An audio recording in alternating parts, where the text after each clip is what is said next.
சங்கதி 24 செய்திகளோடு இணைந்திருக்கிறீர்கள். விரிவான செய்திகளுக்கு செல்ல முன்னதாக முதலில் இன்றைய நாளுக்கான தலைப்புச் செய்திகள். தையிட்டி விகாரை என்னிடம் பொறுப்பளித்தால் காணி உரிமையாளர்களுக்கு தையிட்டியில் மாற்றீடான காணிகளை வழங்க தயார் என்கிறார் நைனாதீவு விகாராதிபதி. வெனிசுலா மீதான அமெரிக்க ஏகாதிபத்தியத்தின் ஆக்கிரமிப்புக்கு ஜேவிபி கடும் கண்டனம்.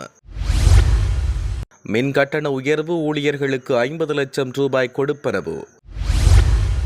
சாரதியின் கட்டுப்பாட்டை இழந்து தொலைத்தொடர்பு கம்பத்துடன் மோதிய வாகனம் களுவாஞ்சிக்குடியில் சம்பவம். நெருக்கடியிலிருந்து நாட்டை மீட்டெடுத்த ரணில் விக்ரமசிங்க மீண்டும் நாடாளுமன்றம் வருவதை காலப்பொருத்தம் தயாஸ்ரீ ஜெயசேகர தெரிவிப்பு. கன்னியா வெந்நீரூற்று பகுதியில் தொடரும் அராஜகம், மத ஒடுக்குமுறையை ஒருபோதும் அனுமதிக்க முடியாது என்கிறார் எம்.ஏ. சுமந்திரன். மது போதையில் பேருந்தை செலுத்திச் சென்ற இலங்கை போக்குவரத்து சபையின் சாரதி வழிமறித்து ஊர்காவற்றுறை போலீசாரால் கைது. புதிய கல்வி சீர்திருத்தங்களை நடைமுறைப்படுத்துவதற்கு தேவையான உட்கட்டமைப்பு வசதிகளை வழங்குவது தொடர்பில் அவதானம் செலுத்தப்படும் என்கிறார் பிரதமர். தொடர்வன விரிவான செய்திகள். நைனாதீவு விகாராதிபதி நவதகல பதுமகீர்த்தி தேரர் நேற்றைய தினம் யாழ்ப்பாண மாவட்ட செயலாளர் மருதலிங்கம் பிரதீபனை மாவட்ட செயலகத்தில் நேரில் சந்தித்து கலந்துரையாடினார். இந்த சந்திப்பின் பொழுது தையிட்டி விகாரை தொடர்பாக கலந்துரையாடப்பட்டதோடு மாவட்ட செயலாளரால் எடுக்கப்பட்டு வருகின்ற நடவடிக்கை தொடர்பில் விகாராதிபதி கேட்டறிந்து கொண்டார். மேலும் விகாராதிபதி தமது பக்க நிலைப்பாடுகளையும் மாவட்ட செயலாளரிடம் தெரிவித்திருந்தமை குறிப்பிடத்தக்கது. அமெரிக்காவினால் வெனிசுலா மீது மேற்கொள்ளப்பட்ட தாக்குதல் மற்றும் அதன் ஜனாதிபதி நிக்கோலஸ் மதுரோ அவரின் மனைவி ஆகியோர் அமெரிக்க படைகளால் சிறைப்பிடிக்கப்பட்ட சம்பவம் தொடர்பில் மக்கள் விடுதலை முன்னணி விசேட ஊடக அறிக்கை ஒன்றை வெளியிட்டுள்ளது. சுதந்திரமான இறைமையுள்ள நாடான வெனிசுலாவுக்குள் அத்துமீறி நுழைந்து அங்கு மக்கள் வாக்குகளால் தெரிவு செய்யப்பட்ட ஜனாதிபதி நிக்கோலஸ் மதுரோ மற்றும் அவரின் மனைவியை கடத்திச் சென்று அமெரிக்கா வெனிசுலாவுக்கு எதிராக மேற்கொண்ட ராணுவ ரீதியான ஆக்கிரமிப்பு தலையீட்டை வன்மையாக கண்டிப்பதாக அந்த அறிக்கையில் குறிப்பிடப்பட்டுள்ளமை சுட்டிக்காட்டத்தக்கது. 2026 ஜனவரி முதல் மார்ச் வரை மின்சார கட்டணங்களை உயர்த்துவதனூடாக மின்சார சபையிலிருந்து தன்னார்வமாக முன்கூட்டியே வெளியேற தேர்ந்தெடுக்கும் பணியாளர்களுக்கு கொடுப்பனவு தீர்க்க முடியும் என்று முன்மொழியப்பட்டுள்ளது. இதன் அடிப்படையில் 11.554 பில்லியன் ரூபாய்களை குறித்த பணியாளர்களுக்கு வழங்க முடியும் என இலங்கை மின்சார சபையின் பொது பயன்பாடுகள் ஒழுங்குமுறை ஆணையத்துக்கு முன்மொழிந்துள்ளதாக தெரிவிக்கப்படுகிறது. இந்த கொடுப்பனவுகள் 2158 பணியாளர்களுக்கு வழங்கப்பட உள்ளது. இதில் சில பணியாளர்கள் 50 லட்சம் ரூபாய் வரை பெற்றுக் கொள்வார்கள் என்றும் மின்சார சபை தெரிவிக்கின்றது. கல்முனை பக்கமிருந்து மட்டக்களப்பு பக்கம் நோக்கி பயணித்த பட்டாரக வாகனம் சாரதியின் கட்டுப்பாட்டை இழந்து விபத்துக்குள்ளானது.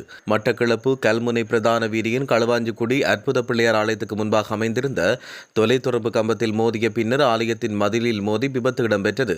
இந்த சம்பவம் நேற்றைய தினம் சம்பவித்துள்ளதாக களுவாஞ்சிக்குடி போலீசார் தெரிவித்தனர். விபத்தில் சாரதி சிறு காயங்களுக்குள்ளான நிலையில் தெய்வாதீனமாக உயிர் தப்பியதோடு அவர் களுவாஞ்சிக்குடி ஆதார வைத்தியசாலையில் அனுமதிக்கப்பட்டுள்ளதாக தெரிவிக்கப்படுகின்றது. நெருக்கடி நிலையிலிருந்து ரணில் விக்ரமசிங்கவே நாட்டை மீட்டெடுத்தார். எனவே அவர் மீண்டும் நாடாளுமன்றம் வருவது நாட்டுக்கு நல்லது என நாடாளுமன்ற உறுப்பினர் தயாஸ்ரீ ஜெயசேகர தெரிவித்துள்ளார். இது தொடர்பில் அவர் ஊடகங்களுக்கு தெரிவிக்கையில், கடந்த கால அரசுகளை விமர்சித்து 76 வருட கால சாபம் என்று கூறியே தேசிய மக்கள் சக்தி ஆட்சிக்கு வந்தது. எனினும் என்பிபி ஆட்சியில் புதிதாக ஏற்படுத்தப்பட்ட மாற்றம் என்ன, 76 வருட கால சிஸ்டம் முறையற்றது என்று விமர்சித்தோர் அதைவிட மோசமான சிஸ்டத்தை தற்பொழுது செயற்படுத்தி வருவதாகவும் நாட்டில் கணக்காய்வாளரே இல்லை. இதேவேளை நெருக்கடி நிலையிலிருந்து ரணில் விக்ரமசிங்கவே நாட்டை மீட்டெடுத்தார். ஆகவே மீண்டும் நாடாளுமன்றம் அவர் வருவது நாட்டுக்கு நல்லது. ஐக்கிய தேசிய கட்சியும் ஐக்கிய மக்கள் சக்தியும் ஒன்றிணைவது ஜனநாயக அரசியலுக்கு செல்வது சிறந்த விடயமாகும் என்றும் அவர் இதன் பொழுது கருத்து வெளியிட்டுள்ளமை குறிப்பிடத்தக்கது. முன்னாள் நாடாளுமன்ற உறுப்பினரும் இலங்கை தமிழரசு கட்சியின் பதில் செயலாளருமான எம்.ஏ. சுமந்திரன் திருகோணமலை மாவட்டத்தில் செய்தியாளர் சந்திப்பு ஒன்றை நடத்தினார். இந்த செய்தியாளர் சந்திப்பு நேற்று இடம்பெற்றது.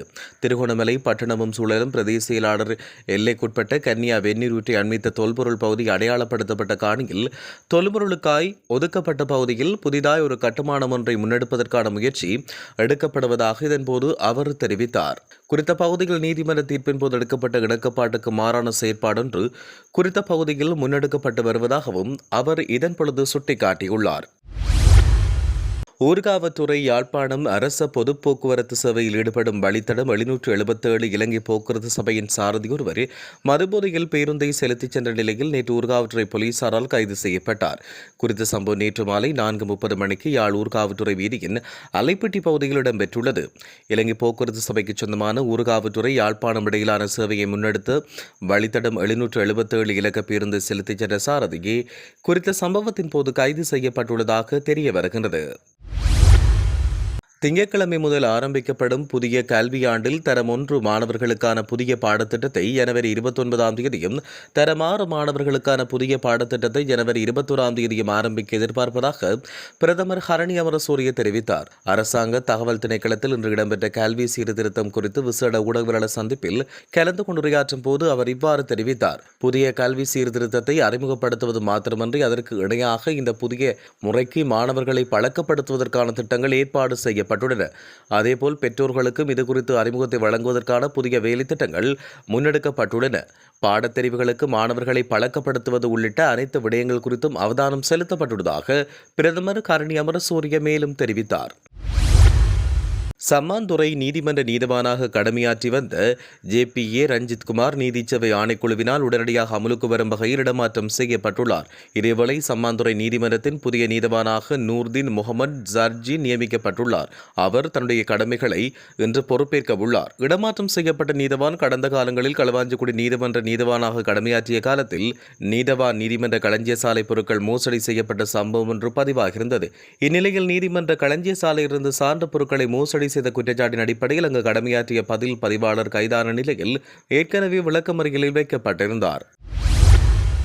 நுவரெலியா மாவட்ட மஸ்கலியா பிரதேச சபைக்குட்பட்ட பகுதிகளில் உள்ள பெருந்தோட்ட பகுதிகளில் மரணித்தோரின் மரண சான்றிதழ் சம்பந்தப்பட்ட நோவுட் பிரதேச செயலாளர் பிரிவிலிருந்து வழங்கப்படுவதில்லை என்றும் இந்த பகுதியில் உள்ள அனைத்து மக்களும் விசனம் வெளியிட்டுள்ளனர். குறிப்பாக கடந்த காலத்தில் மரணம் இடம்பெற்று தோட்ட வைத்திய அதிகாரிகள் மரண சான்றிதழ் எழுதி அதை தோட்ட முகாமையாளர் உறுதி செய்து கிணியத்தேன உதவி அதிபருக்கு அனுப்பி வைத்து 1 மாத காலத்தில் மரணித்தவர்களின் குடும்பத்துக்கு மரண சான்றிதழ் கிடைக்கப்பெற்றது. நோவுட் பிரதேச செயலாளர் பிரிவு ஆரம்பித்த பின்னர் இந்த சேவை முறையாக இடம்பெறுவதில்லை என்று இந்த பகுதியில் உள்ள மக்கள் விசனம் வெளியிட்டுள்ளனர். கல்வி மறுசீரமைப்பு பணிகள் ஆரம்பத்திலிருந்து தவறாகவே முன்னெடுக்கப்படுகிறது. 40 லட்சம் மாணவர்களின் வாழ்க்கையுடன் அரசாங்கம் விளையாடிக் கொண்டுள்ளதாக இலங்கை ஆசிரியர் சங்கத்தின் பொதுச் செயலாளர் ஜோசப் ஸ்டாலின் தெரிவித்தார். பாடசாலைகள் நிறைவடையும் நேரம் மீண்டும் 1:30 என்று அறிவிக்கப்பட்டுள்ளது. இது தற்காலிக தீர்மானம் என சுற்றிருப்பத்தில் குறிப்பிடப்பட்டுள்ளது. இந்த தற்காலிக தீர்மானம் எப்போது நிரந்தர தீர்மானமாகும்? அண்மைய காலங்களில் கல்வி மறுசீரமைப்புகள் தொடர்பில் வெளியிடப்பட்ட சுற்றிருப்பங்களை ஒன்று சேர்த்தால் புத்தகம் ஒன்றை அச்சிட முடியும் என்றும் அவர் இதன் பொழுது சுட்டிக்காட்டியுள்ள குறிப்பிடத்தக்கது. கடந்த ஆண்டினை விட வாகன இறக்குமதி குறையும் என்று எதிர்பார்ப்பதாக இலங்கை சுங்கத்துறையின் ஊடக பேச்சாளர் சந்தன புஞ்சிகேவா குறிப்பிட்டார். ஆங்கில ஊடகம் ஒன்றுக்கு வழங்கிய செவியில் அவர் இவ்வாறு தெரிவித்தார். அவர் மேலும் தெரிவிக்கையில் இலங்கை சுங்கத்துறையின் வருவாய் இலக்கு நடப்பாண்டில் 2206 பில்லியனாக நிர்ணயிக்கப்பட்டுள்ளது. வாகன இறக்குமதியிலிருந்து எதிர்பார்க்கப்படும் வருவாய் வீழ்ச்சியை கருத்தில் கொண்டு இந்த தொகை நிர்ணயிக்கப்பட்டுள்ளதாக அவர் தெரிவித்தார். அத்துடன் கடந்த ஆண்டை விட வாகன இறக்குமதி குறையும் என்று எதிர்பார்ப்பதாகவும் அவர் சுட்டிக்காட்டினார். சுமார் 4,59,26,957 ரூபாய் பெறுமதியுடைய தங்க நகை மற்றும் தங்க பிஸ்கட்டுகளை சட்டவிரோதமாக நாட்டுக்கு கொண்டு வந்த ஒரு தனியார் விமானத்தின் பணிப்பெண் கைது செய்யப்பட்டார். இச்சம்பவம் நேற்று தினம் இடம்பெற்றது. குறித்த பெண் கொழும்பு பிரதேசத்தைச் சேர்ந்த 27 வயதுடையவர் என்றும் தெரிவிக்கப்பட்டுள்ளமை குறிப்பிடத்தக்கது. கடந்த 24 மணி நேரத்தில் நாட்டின் பல பிரதேசங்களில் இடம்பெற்ற வீதி விபத்துகளில் 2 இளைஞர்கள் மற்றும் ஒரு பெண் உள்ளிட்ட 5 பேர் உயிரிழந்துள்ளதாக தெரிவிக்கப்பட்டுள்ளது. மாரவில, மீகதென்ன, நொச்சியாகம, கெஸ்பேவ மற்றும் பேர்வளை ஆகிய போலீஸ் பிரிவுகளில் இந்த விபத்து இடம்பெற்றுள்ளதாக தெரிவிக்கப்பட்டுள்ளது. இத்துடன் செய்திகள் யாவும் நிறைவு பெறுகின்றன. மேலதிக செய்திகளுக்காக சங்கதி 24.com உடன் இணைந்திருங்கள். வணக்கம்.